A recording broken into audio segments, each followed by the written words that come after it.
Salutations, Serene Eminence here. It has indeed been quite some time since I made a visceral appearance. My presence has been disconnected from the YouTube realm, but fully connected within. And I'm officially back, clarified, purified, and more than ready to provide an energy update. And I'm going to provide an energy update in the form of my most recently published book entitled Inviolably Involved. A plethora of my videos have been centered upon discussing disorganized entities, entities that fall under the category of narcissism, psychopathy, sociopathy, just energies that embody and hone in on the dark matter, the shadow aspects that reside within them, and operate from that space in order to make their presence known in the world and move forward with whatever fleeting plans that they have to accomplish via utilizing the vessels of others. And so, without further ado, I'm going to read an excerpt from the chapter entitled Elucidative Edification.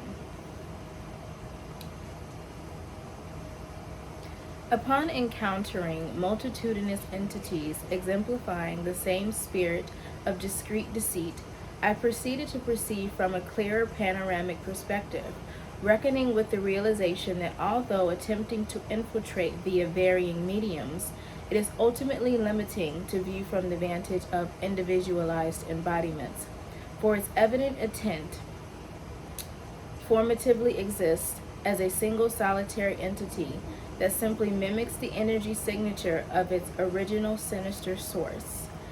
And so, as I began to interact with various entities, whether within my family of origin or with strangers, which were actually kindred spirits that existed on the opposite spectrum of existence, I realized that they all channeled from the same original spirit of darkness and, on a deeper level, unhealed trauma. And so they were trapped in their shadow form. And I say shadow because these weren't overt acts, but since I am attuned to the invisible, the non-tangible, the deeper subconscious facets that underlie actions of others or inaction of others, I'm able to tap into the subtle realms and the subtle energy of what it is this entity is in actuality doing, because everything exists on a spectrum, light, shadow, darkness, on a spectrum. Violence and abuse can be overt, where you are overtly being violated in some form. You are verbally being violated in some form. You are being manipulated in some form, whether it's physical or emotional, or on a deeper level, spiritual. And when you think about it, what these individuals are doing to others, they are experiencing on a subtle level within their own internal sphere. So they're in conflict with themselves, and it's just being projected outward. And those who interact with this conflict from within, from that reflective entity, are dealing also with similar shadow aspects when they are accepting the interaction at hand. I'm talking about individuals that deal with this these interactions and a sense of longevity, not just one-time incidences of violence. But I'm sure there's a deeper level to those instances as well. So these entities, some knowingly and others unwittingly, are channeling from a disordered force that is fueled by uncovering and utilizing the vulnerabilities of contrasting entities against them. The ability to utilize unseen mechanisms to exploit the shadow aspects of others offers some semblance of control to this anarchic force.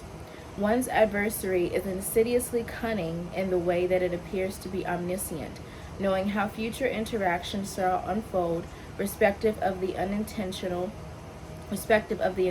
gathering of incriminating intel, always prepared to reinstate control via engaging weaponized mechanisms from their arsenal of vulnerability triggers, thus ever more willing and ready to shape the future in their favor, further forsaking their juxtaposing target. And so sorry, my dog is barking.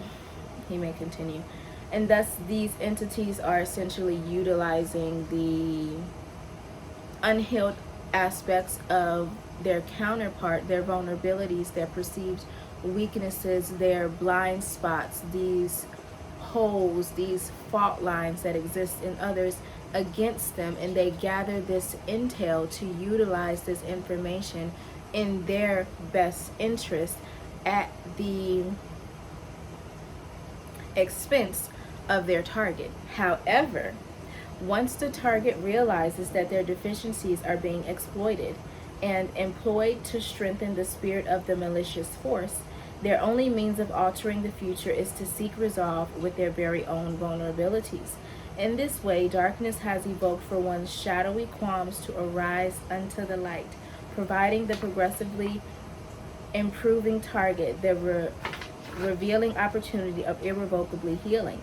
As the divisive adversary proceeds to realize that the very mechanism summoned to destroy the target has inadvertently served to edify them, their plan is thwarted, and the networks employed by the defeatist entity are disconnected, imposing upon them the solemn fact that they are simply not powerful enough to systematically supersede the unsuspectingly fortified target via manipulative means nor coercive tactics, forcing the callous entity to continually re-intellize, self-destruct, or disengage, to engage with an alternative target, implicitly offering them the opportunity to persist down the path of inept destruction or revamp the means to its ends. So I've officially cleared and healed all of the shadowy wounds in the subtle realms, so that these entities know that they are not allowed in this space. I do not allow interactions in those spaces because they ultimately lead to nowhere. They are a means to no end. You are constantly engaging in sort of a black hole affair where every interaction is being sucked into nothingness, essentially. There's no productivity in this. However, the productive factor is when the target realizes their triggers, their vulnerabilities, their supposed weaknesses, or essentially the aspect of them that even drew this individual to them in a manner for which it could keep up, a manner for which the relationship was upheld on faulty grounds, essentially, and would ultimately lead to nowhere. So I no longer have dealings in the shadow realm because I've dealt with my own shadow. I no longer have dealings with entities of this sort because I realize that attempting to be of assistance is kind of paradoxical, in the sense that I feel like I'm making an impact or making a difference, but certain entities, if they're not in the space of having or embodying a willingness to commune with the light, they are going to be consumed by their darkness, and you are essentially going to be consumed with it. And that's why that realm is no longer my responsibility. I was attempting to be of assistance to clear the energetic sphere, our reality of this unpurified energy, but in the interim I was purifying my own unhealed aspect so that I could move on to a higher, clearer, purer realm of existence for which I deserve to exist in. I was attempting to purify, but I was impeding, in a sense, on my own purification. But once I realized what was happening, which I usually realized fairly quickly, I turned their mission against themselves and bolstered and fortified myself so that I could realize my true identity and authenticate my being to the point that I no longer attract and commune with or allow that energy in my sphere, whether I'm attempting to be of assistance or not. I just don't want anything to do with that realm. And so these divergent spirits, the light and the dark forces, coalesce to enhance the operating systems that sustains the two, if the other party is willing to engage in enhancement, period. Because most of them just lead straight to their destruction. They destroy and they terrorize, whether subtle or on an elevated level on a spectrum. They do this. Whether manipulating spiritually, they do this, and they just continue on until they self-destruct. And in my capacity, since I wouldn't engage any further, or I would serve as a mirror, as a staunch mirror for which they have to stop and reflect and look at themselves, because they can't succeed here. They can't supersede this system. So then they have no choice but to re-intellize their plan. And that still didn't work because I would just disengage completely. So then they're expending more energy than they're reaping back. So then it's not working out how they want. So then it's time to find another target, because these individuals will continue. They will continue. They will continue. I'm telling you, they will continue. For you see, the malevolent force initially infiltrates to wield control, and yet the counterpart counteracts its attacks and ultimately infiltrates its very own system to reconnect with the strengthened veracity of its beingness, whilst simultaneously reflecting to the adversary the fruitless reality of its efforts. Thus, elucidation occurs on either end of the spectrum, wherein which both spirits reckon with the presenting structural deficits in the name of unequivocal equilibrium, thus edifying both counterposing operating systems, allowing each to thoroughly comprehend the mechanistic dynamics underlying the directivity of their reasoning, collectively and independently, all to streamline the shared spiritual network more effectively and efficiently from a rectified state of awareness. And so, unfortunately, even if they are learning, they're kind of learning. It's like as you go higher in awareness, even if you don't have those even if you haven't completely, if you can be high vibrational, but still embody unhealed aspects of yourself. And so you will be encountering high level entities that operate at a higher level and are thus better at deceiving, hiding their true intentions, but masking it with aligning with your intentions, because they mirror the target in some sense, because they're gaining intel and information and insight into how to better meld with their counterposing counterpart to extract the most out of them and make them feel most comfortable and most confident in their intentions, because they're attempting to align with what it is that you are telling them and the information that you are giving them. And so it feels right, but it's ultimately not. And so you're gaining more insight as you continue to go through the interaction, but they're also gaining more insight into deal with higher level beings and how they can get away with things more seamlessly. So it's like they're becoming better at the malevolent things that they do. But as I said, if they're willing to commune with the light and actually rest and abide in the realm of purification, then you both will gain insight and you both will elevate in a positive direction. But I feel like my modus operandi, or my way of being, doesn't reflect any sort of negativity. So it kind of bolsters them on a deep level, and it's up to them to allow the positive seeds that I have planted to grow, to flourish in the time for which they may, if that is the case. But 90% of these individuals, because they're comfortable with the way in which they come to know how to interact with reality, and how they have come to interact with their innermost goings on, then they're like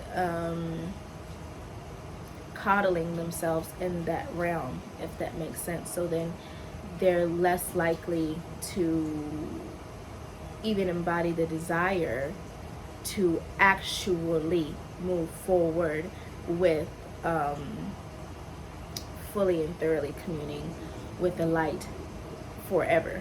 Because you can always go backwards, traverse backwards, even though they're actually always traversing backwards. When you move from a space of darkness, you're never progressing forward, because you're constantly consuming yourself and everything around you with the guise of productivity and the guise of actually making things happen, but it's not the case. And so that was the excerpt from Inviolably Involved. I am going to do another excerpt reading from my book in the next video, and that will be more of a light-based, informative version. Kind of juxtaposes this information, but it still rests and abides along the same lines of I'm looking at my puppy, of self-improvement. It's from the standpoint of the supposed target, but I'm no longer a target. I can't be targeted. My boundaries are too in place and enforced way too highly, even on a spiritual subtle level. So I think these entities, because I was aligned with that realm and wanting to be of assistance, and also had a few cracks in my light sphere, so to speak, there was something I had to get rid of. And I realized what it was. It was one of my vices that I had to get rid of, because it was allowing entities to infiltrate through the cracks. And but they did help me heal and realize some things that were holding me back. So I feel blessed for everything that I put myself through, because there is a section, is it this book, called Writs of Refinement? Because I have multiple books, and I'll put all the links below for all of my other books. But yeah, there's a section, a chapter in my book called Writs of Refinement, in which there is a way to rest and abide in life where you have the capability of choosing all of the writs, or the transitionary periods of growth that you go through that help refine you.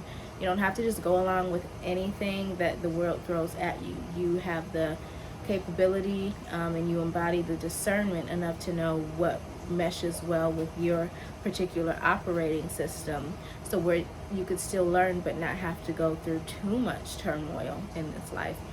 I don't think that is necessary. I mean, I know you can't always avoid conflict, and there's a way to reach positive conflict resolution, but there's also a realm where you don't have to deal with conflict on such high scales and with a high level of consistency. And I think there's a realm where you don't have to deal with it, dare I say, at all. And that kind of brings me to the new book I'm going to be working on, which I'm still working on the title, but it's basically going to break down the metaphysics of a miracle, and it's entitled Metaphysics of a Miracle, Memoirs of the Mirrored Dimension. So we're always mirroring what's going on internally with what exists externally outside of ourselves. But once you really clarify your internal goings on there, I feel like there is a dimension where everything is like so clarified and transparent that everything literally feels like a mirror, and the dimensions are like intertwined. It's an intersection between you and your reality, and it's mirroring back to you where you are on a consistent basis, which is true for everyone, whether you know it or not. But when you have unpurified aspects, unhealed aspects, shadow aspects dominating your subconscious realm and guiding you under the guise of placing you where you think you're supposed to be, but you're really moving from a space of trauma and being unhealed and operating from realms that are not of you and that you don't need to be a part of, because a lot of stuff that we deal with, we don't need to be dealing with, honestly. It's like a waste of time. Like, it literally sucks your time and your energy.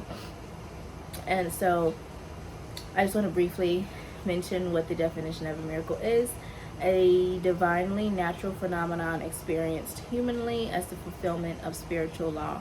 So I'm going to be breaking down the mechanics, the metaphysics, and the spiritual law that's bolstering the foundation of what a miracle is, because it's a metaphysical phenomenon that it's not really tangible until you experience it, and you can break down the actual experience.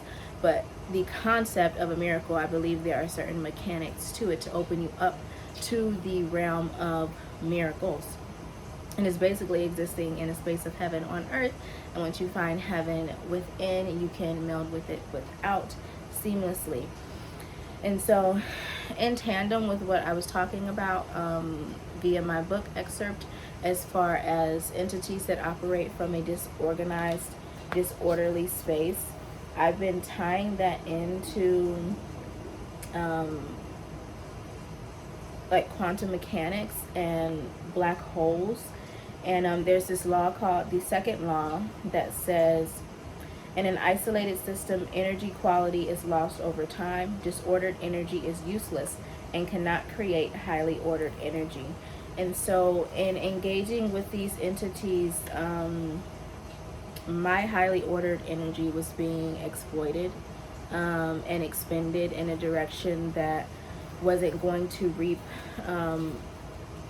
expansive, purified energy that led in an ordered direction on both ends of the spectrum. And so in essence, their black hole energy was like sucking me in deeper and deeper.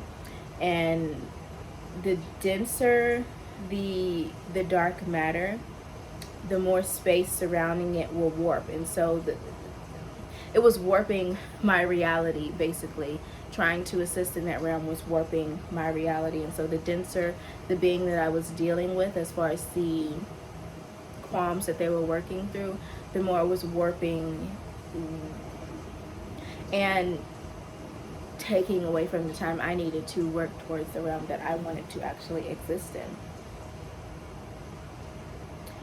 And another part of the black hole, not theory, but the existence of black holes, is that at the center of the black hole lies a space-time singularity, a point in which it's so deformed by mass compression that it punches into the fabric such that it becomes a physical boundary, a place where all light or matter meets their eternal end. So as I mentioned, I'm just reiterating in different forms and fashions that whether it's light or darkness, it's all gonna it's all going to just consume itself in chaotic destruction.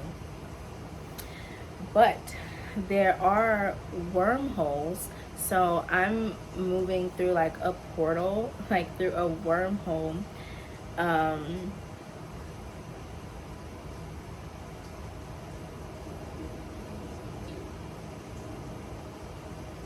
A metaphorical wormhole, because there are aspects of the quantum theory that states that you technically can't move through a wormhole or a black hole for that matter. You can't traverse through it, because you would get stuck and you would age to death, and essentially the pressure from the black hole within the portal would collapse upon itself, because it's so dense. And I've been also thinking about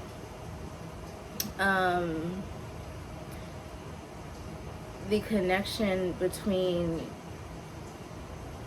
the pressure being underwater and the pressure of the height when you're like in space, because I think in space you collapse from the pressure when you go to higher and higher heights, and when you're underwater, of course, you die from the density of the pressure.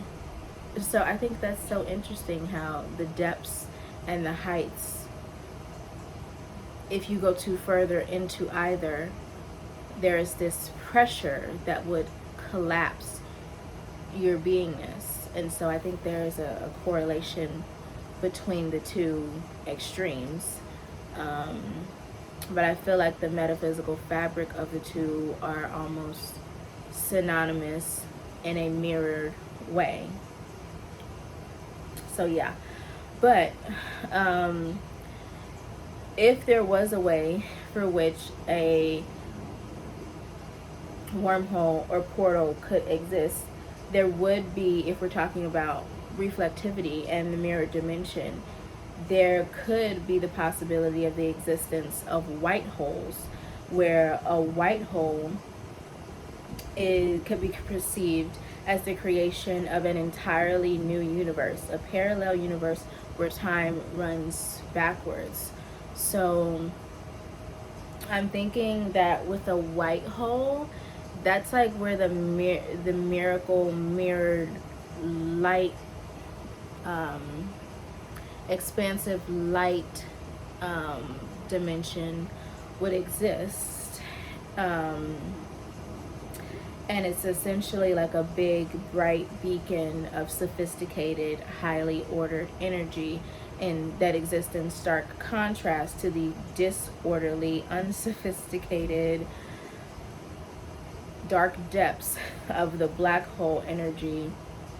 And the white hole would release, and it would receive, in a sense, in stark comparison to the black hole that solely consumes and makes whatever enter meet its eternal end. So the white hole, I feel like, would be akin to renewal and, as I said, release and infinite.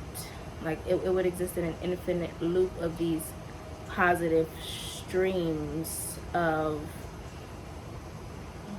existence, in essence.